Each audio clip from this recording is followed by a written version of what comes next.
Danes je začetek našega odrešenja, razodetje večne skrivnosti. Tako se začenja bogoslužno besedilo, ki ga molijo kristijani na vzhodu na današnji praznik. In zares, začetek našega odrešenja. Danes je začetek odrešenja zato, ker je Božji sin prišel na ta svet, da bi izpolnil nalogo, ki mu jo je zaupal Bog Oče, da bi odrešil človeštvo svojo smrtjo na križu, z daritvijo samega sebe in da bi nam z vstajenjem od mrtvih vrnil večno življenje, ki smo ga ljudje zapravili z grehom. Danes pa je tudi razodetje večne skrivnosti. Večna skrivnost, ki jo omenja to besedilo, pa je to neskončno čudo, ki bo zavedno ostalo čudo. Božja ljubezen do nas, da hoče Bog sam postati enak svojim stvarem. Hoče biti eden od nas. To je največja novost, ki jo prinaša Jezus Kristus. Bog nas ni zapustil, ne gleda zviška na naše življenje tu spodaj na zemlji, temveč ga je sam izkusil. Postal je eden izmed nas in živel to naše življenje z vsemi njegovimi lepimi, pa tudi manj lepimi platmi. Bog ni postal človek, dokler je bil človek še popolno bitje brez greha, ampak potem, ko je človeštvo že padlo in se z grehom ločilo od Boga. Bog je prišel in stopil v našo delo. Današnji praznik ima dva glavna poudarka.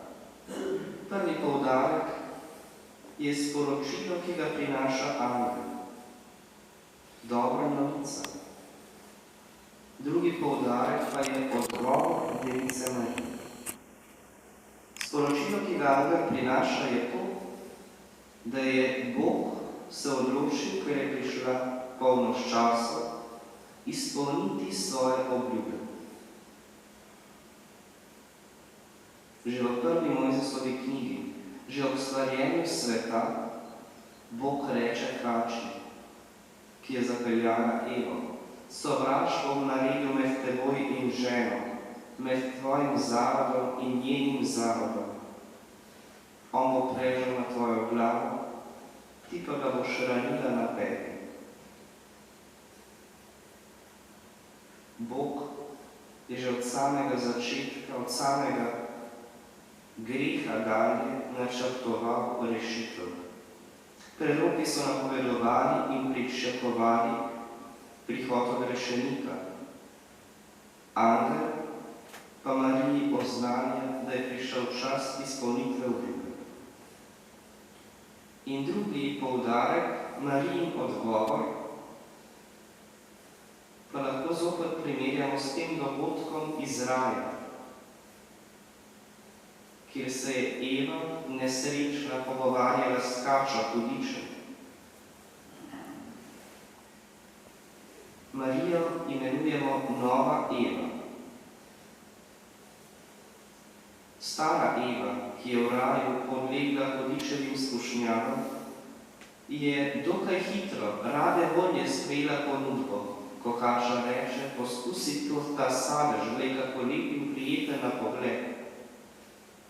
Marija nasprotno v današnjem evangeliju angelovo sporočilo sprejema nekoliko zadržano. V ponižnosti se ne čuti za primerno tej nalogi in je vznemirjena. Ne zato, ker ne bi verovala. Ko prosi za razlago, s tem pokaže svojo preudarnost in treznost.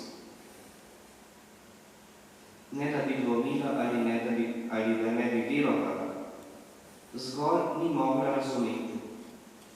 Po angelovem pojasnilu in odgovoru pa ne reče nobene druge besede, glej, rekla sem Gospodova, zgodi se mi pa tvoje besede. besede še danes ponavljamo vsak dan pri molitvi angelovega češčenja.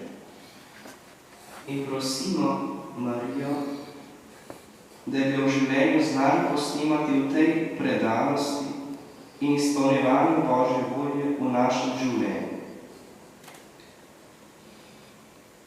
Na današnji dan, ko je Bog postal človek, ko se je utelesil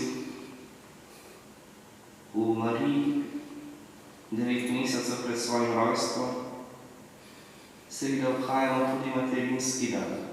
In naj Marija, zavetnica in priprošnica vseh mater in žena, prosi še posebej za vas in vam izprosi tudi večno življenje in plačilo vsem materam za službo, ki jo opravljate tukaj na zemlji. Ko bomo sedaj molili veroizpoved, bomo tako kot na Božič pri besedah in se je utelesil po Svetem Duhu pokleknili, ker se spominjamo tega dogodka, ko je Bog postal človek. Izpovejmo